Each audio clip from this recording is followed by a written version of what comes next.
Welcome to the deep dive. Today we're unraveling something really interesting. It's about how communities fund school improvements. Right, school bonds. It's a big deal in a lot of places. Exactly. But it's not just about the money, is it? It's about the message.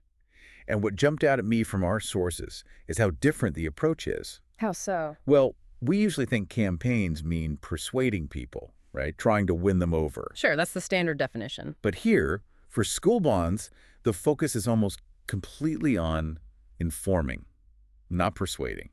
And that's a really crucial distinction we need to unpack. Okay, I see where you're going. Inform versus persuade. Yeah. So our mission for this deep dive is basically to lay out a practical framework.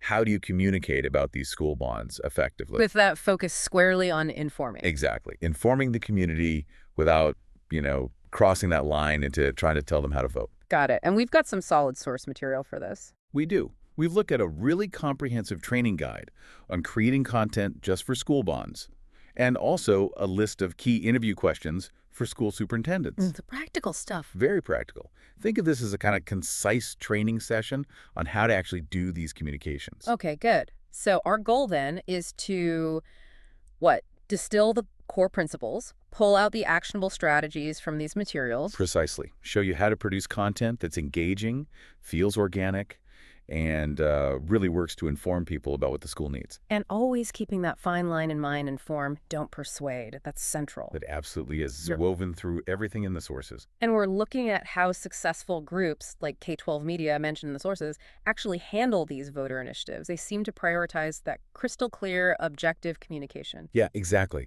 So let's jump right into that core philosophy, because it really does set the stage for everything else, every piece of content. Okay, lay it on us. The training guide is super clear. Bond campaigns are always informative, never persuasive. Always informative, never persuasive. Got it. It's not just a suggestion. It's like rule number one, Mm-hmm. foundational. Right. And it comes with this really hard and fast never rule.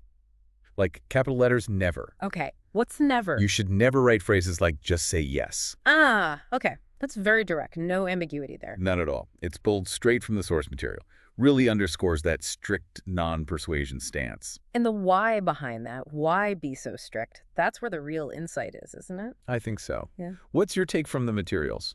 Well, it seems it's not just about legal lines or ethics, so that's part of it. It's fundamentally about trust, building and keeping trust. Okay, that makes sense. When a community feels genuinely informed, like they have the real facts, they feel empowered, right, to make their own decision. Based on understanding, not pressure. Exactly. And that builds, long-term goodwill, sustainable buy-in, which is way more effective than any short-term persuasion tactic. So the goal isn't just winning this one vote. No, it's bigger.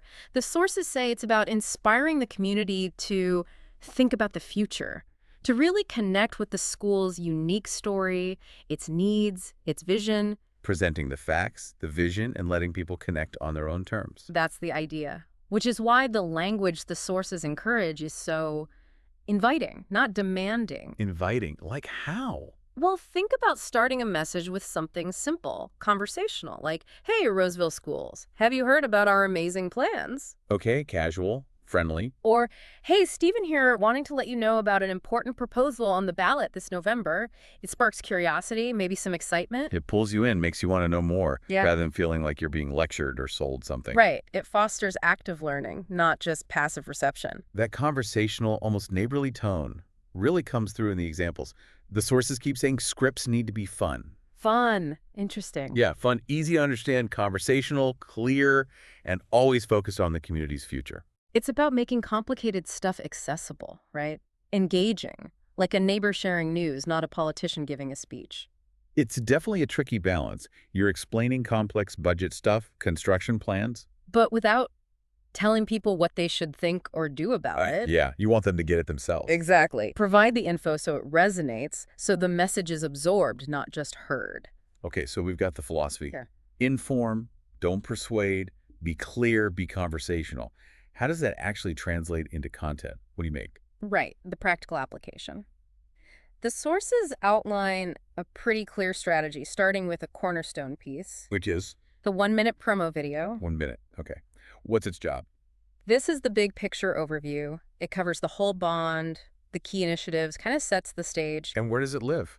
Typically right at the top of the school's website. It's often the first thing people see, that main introduction. So it's got to be concise and hit the key points fast. First Right. impressions count. Absolutely. And the sources get really specific about length here. Okay. Yeah, 155 to 175 words. That's the target for this 1-minute video. Wow, that's precise. 155 to 175 words. Not much room for waffle. None at all. And those counts aren't just random, right? Right. They're based on how people consume content online. Attention spans are short. True. You lose people quickly. So it forces this real discipline in messaging. Get the core impact out before they scroll away. Every single word has to count. Makes sense. So what absolutely has to be in those 155 odd words? What's the structure? Pretty specific outline. Needs a clear intro. Needs to state when the bond is on the ballot. Okay. The date. Crucial. The total bond price. How much are we talking about? The big number. Yep. And then, crucially, how much it'll cost voters. Yeah. Often broken down like per month for a certain home value. The what's it mean for my wallet part? Very important. Very. And then, naturally, a list of the key initiatives, the main projects, Yeah. usually 5 to 7 top items. What kind of things are we talking about? Did the sources give examples? They did. Concrete examples like a new athletic facility, maybe general building upgrades, new STEM labs. Right. Science stuff. Right. Or a music room, an auditorium, maybe even essential things like new boilers. Tangible improvements. The things people can see and understand the need for. Exactly. The big ticket items. And then how does it wrap up? How do you end this super concise video? There's a really neat detail here. Bake the school's tagline right into the closing message. Oh, integrate the branding. Yeah. The example given was something like, because at Reed City Schools, we're always leading the pack. Ah, okay. So it reinforces the school's identity while signing off. Exactly. It's subtle, but it makes the whole thing feel cohesive. Shows how much thought goes into making it informative and memorable. Right. It's a complete communication package, even in just 60 seconds. Yeah. Okay, so that's a big picture video. But you mentioned zooming in. Right. The sources also talk about shorter, more focused clips. Shorter than 1 minute. Yeah, I think 30 seconds. They call them initiative clips. 30-second initiative clips. Yeah. And their purpose. Is to really hone in on just one of those big ticket items from the bond. So not the overview, but a deep dive into one specific thing. Exactly. One aspect that might really interest a specific group in the community or just needs a bit more explanation. Give me an example. Sure. The source material suggests one clip could be all about that new athletic facility. What's included, why it's needed, Bang. and another separate clip could be just about building upgrades, safety improvements, accessibility, whatever it is. So each clip gives a quick but impactful look at one project. Yep. Perfect for scrolling through social media, right? Punchy. And the word count for these, Yeah. even tighter, I assume. You bet. Around 88 to 95 words. There was another mention that might have been 75 to 85 words, so definitely in that ballpark. Super concise. Wow. That's barely a paragraph. It's all about engagement. Quick, grabs attention immediately, delivers the core point, boom, done, before the user swipes on. Makes sense for social. Now, even though they're focused on one item, do they still need the basic bond info? Yes, that's important. The sources say even these short clips should include the basics, when the vote is, and the total bond amount. Ah, so you get the specific detail, but always grounded in the overall context. You don't lose sight of the main proposal. Exactly. Keeps it all connected. And how do these little clips end? Same idea as the longer video. Pretty similar elements, yeah. Reinforce the brand with a tagline again. Consistency is key. Right. They also need a clear link back to the main website for the rest of the details. Okay, so a call to find out more. Yeah, phrases like, head over to our website to find out about all the details of our 2026 bond, or simply click the link below to find out more. Makes sense. Drive traffic back to the main info hub. And they finish with that direct, but still non-persuasive call to action. Which is, Don't forget to vote. again, not how to vote, just that they should vote, informing them about the opportunity. Okay, so we have the 1-minute overview video, the 30-second deep dive clips. What else supports the message? Any static stuff? Absolutely. The sources highlight motion graphics and infographics, crucial supporting elements. Motion graphics, like short animated visuals, Mhm. and infographics, the static visual data displays. Exactly. Their job is to provide quick, easy-to-digest visuals. Keep the bond top of mind. And drive traffic back to the website, I assume. Always driving traffic back to the website, yeah. They're great for rapid info delivery. Think social media sharing, email newsletters. Quick bites of information. What kind of content goes in these? They're perfect for breaking down specific pieces of information. Voter details, funding breakdowns, key dates, and deadlines. Making complex numbers or timelines easy to grasp visually? Right, and they can use engaging hooks. An example from the source was like a graphic starting with, "Did you know we're looking at getting new buses?" Ah, a specific, relatable detail to pull people in. Exactly. Grabs attention, delivers a fact quickly. And again, these consistently use phrases like, "don't forget to vote." Paired with the school branding and taglines, consistency again. Always. Maintaining that consistent look, feel, and message across everything. And let me guess, the cardinal rule applies here too. You know it. Never, ever just say yes in the graphics either. Okay, message received. It really is hammered home across all formats in the source materials. Inform, inform, inform, never persuade. That's the mantra. So, okay, we've talked a lot about the output, the videos, the graphics, but where does all this information actually come from? How do you gather the story? Good question. How do you get the raw material? Yeah.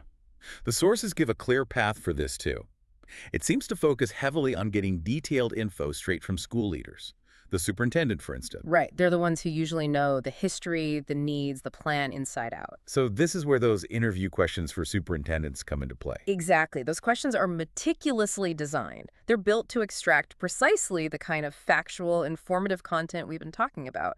The answers feed directly into the scripts and graphics. So what kind of things are they asking the superintendent? Well, for the general overview, that 1-minute video, perhaps they'd ask things like, what inspired this bond proposal? What's its main purpose? Okay, the basics. When is it on the ballot? How much is it for? And importantly, how does it align with the district's big picture goals? The strategic plan. Laying the groundwork, setting the context. Exactly. Then they drill down into the key initiatives. The specific projects. Yep. Are we talking a new athletic facility? Building upgrades, STEM labs, music rooms, auditorium, replacing boilers? What exactly is planned? Just listing them. Not just listing, also asking how these specific projects were chosen as priorities. Ah, the why. Why these things and not others? That helps build the narrative around need and careful planning. Right. It shows it wasn't just random. Then they ask about the impact. Impact on who? Students, obviously, but also the wider community. How will these improvements actually benefit people? Are there stories or a specific example? Trying to get concrete benefits, not just abstract ideas. Yeah. And how will these changes shape the district's future, the educational outcomes? This helps create those compelling factual narratives. Makes sense. What about the nitty-gritty details for promotion? Questions cover that too. Like, what's the key message the superintendent wants people to understand? What are the absolutely critical details voters need? Like funding allocation, timeline, specific goals. Exactly. Any key dates or milestones. These are the granular facts that populate the scripts, the graphics, ensures accuracy. For those shorter clips and graphics focusing on one initiative. The questions get even more specific for those. Describe each initiative in detail, its precise purpose, its expected impact. So for the athletic facility, what exactly will it include? How will the building upgrades improve safety or learning? What will the STEM labs allow students to do? Precisely. And also covering specific funding details for that item or voter info points like tax impact breakdowns, getting really clear on each piece. It sounds like these interview questions are really designed to extract only the facts, the objective details. That's the goal. I can imagine it might be tough sometimes. Superintendents are often really passionate advocates for these projects. How do you keep them on that strictly informative track during an interview? Does the source material mention that? That's a really sharp point. The framework itself, the structure of the questions, acts as a guide. It constantly refocuses the conversation on tangible outcomes, planned benefits, specific data, less room for purely emotional appeals. So the questions steer the conversation towards facts. Largely, yes. And the sources also mention something else important for authenticity, using diverse voices. Ah, not just the superintendent. Right, specifically mentioning students and staff in the videos. Their perspectives add a different layer, makes the story feel more real, more grounded, while still being informative. Yeah, hearing from a teacher about needing a new science lab or a student excited about an art space, that resonates. It does, and it's worth adding, quickly, that these same core principles inform don't persuade apply to other school funding things too, not just major bonds. Things called sinking funds, Basically, dedicated savings for specific repairs or construction, or non-homestead millages, taxes on business properties usually. Okay, different funding mechanisms. Yeah.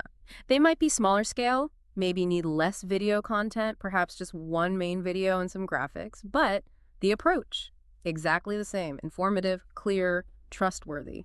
So organizations like K12 Media, mentioned in the sources, use this consistent approach for all sorts of voter initiatives. Seems so. Empowering community understanding is the common thread. Okay, so let's try to bring this all together. If you had to boil it down, what's the single biggest takeaway from this deep dive into the source material? For me, it's that effective communication for these school bonds isn't about clever persuasion tactics. It's not about trying to convince anyone. It's about. It's about clear, engaging, informative storytelling, giving people all the necessary details, making it accessible, letting them understand what's proposed and why it matters. So they can make an informed decision, empowering them, really. Exactly. It's finding that balance, isn't it? Providing all the necessary facts and figures. While still crafting content that connects. That inspires people to think about the future, think about the school's story. Yes. Building trust through transparency. Letting the community choose based on knowledge, not just opinion or pressure. It's a really distinct approach. So as you, our listener, reflect on this very precise method of informing without persuading what stands out to you. Yeah, think about it. How might this principle apply elsewhere? Other important civic stuff, community initiatives you see? Maybe local government proposals, public health campaigns, even decisions inside your own workplace or organizations. And when is the goal truly to empower people with knowledge versus just trying to get them to agree? What questions does this raise for you about how communities engage with these big local decisions? How can we foster more understanding and less polarization, maybe? Something to think about. K12 Media, always helping schools communicate with their communities.